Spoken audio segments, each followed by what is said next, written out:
Aisha radiallahu anha,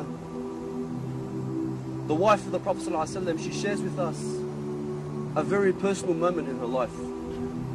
She says, one day I was with Rasulullah ﷺ, and he was in a cheerful mood. So I said to him, Ya Rasulullah, make dua for me. So he said, Allahumma aghfir li Aisha. May Allah forgive Aisha. Ma taqaddama min dhanbiha wa ma ta'akhkhar. And he continued, Oh Allah, forgive Aisha.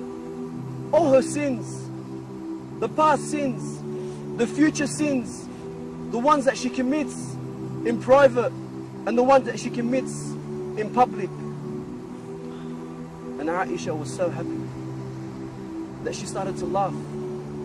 So the Prophet ﷺ asked her, did that dua please you?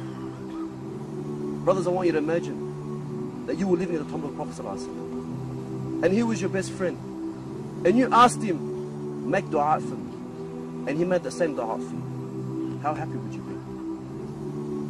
So he says to Aisha, did that dua please you? She says, Ya Rasulullah, how could that not please anyone? He says, Wallahi, by Allah, إنها لدعوة لأمتي في كل صلاة.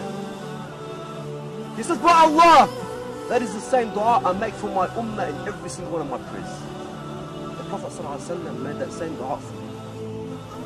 How much does the Prophet ﷺ love us? He would cry in front of the Sahaba. He would cry and he would say, I miss my brothers, the ones that I love. And I would say, Ya Rasulullah, aren't we your brothers? He would say, no, you are my companions. But my brothers are the ones that will come after me. And they will believe in me. And they would never have seen me. This is you, brothers. The Prophet ﷺ is crying because he misses you. He would stay the night praying to Allah, crying out to Allah, my ummah, ummati, ummati. The Prophet ﷺ was crying for you. When was the last time you cried for the Prophet ﷺ? The Prophet would give khutbah and he would lean on a tree as he would give the khutbah, until they built him the minbar. The following week, standing on this minbar, the companions would say, we heard the tree crying like it was a little baby. The tree was crying because it missed Rasulullah sallallahu alaihi wasallam. If this tree, brothers, this tree which is not a living thing, is not obligated to love Rasulullah, was crying because it missed Rasulullah.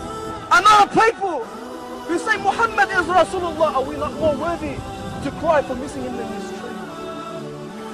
Are we not worthy? The companions will sacrifice so much. When the Prophet ﷺ passed away, and Bilal, the one who would call the adhan, he could not do it anymore. He would sit in the Prophet's mosque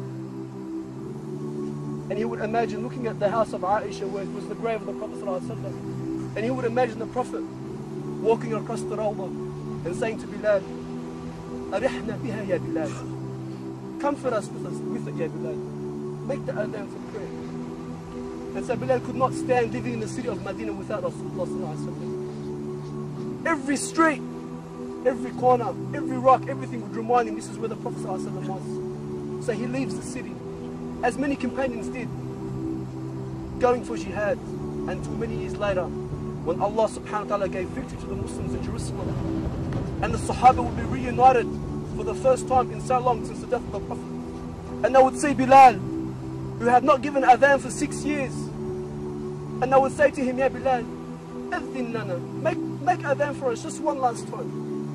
And he would say, no, fa'durin, please, I can't, it's too painful. They would say, please, they ask Umar, Ya Amir al-Mu'mineen, please speak to him. Until Umar spoke to him and he agreed. And say Bilal would get up to make this adhan, the first time since the death of the Prophet ﷺ. And he would call the adhan. The memories, the sweet times, the fragrance of the Rasulullah, his warmth, his compassion would come back to the Sahaba and they would all cry. Could you imagine Umar crying like a little child? And Bilal would struggle through the adhan and he would continue until he would get to the part in the adhan, Ashhadu anna Muhammad Rasulullah, until he would break down and cry and he could not continue anymore. Many years later, when Bilal was on his deathbed, dying, and his wife would say to him, "What sorrow? What sorrow?" He would say, "No. What happiness? What happiness? What joy? For tomorrow I will be with the one that I love. I will be with Muhammad sallallahu alaihi wasallam." How many of us cry for Rasulullah? How many of us love the Prophet sallallahu alaihi wasallam like the way he should be loved?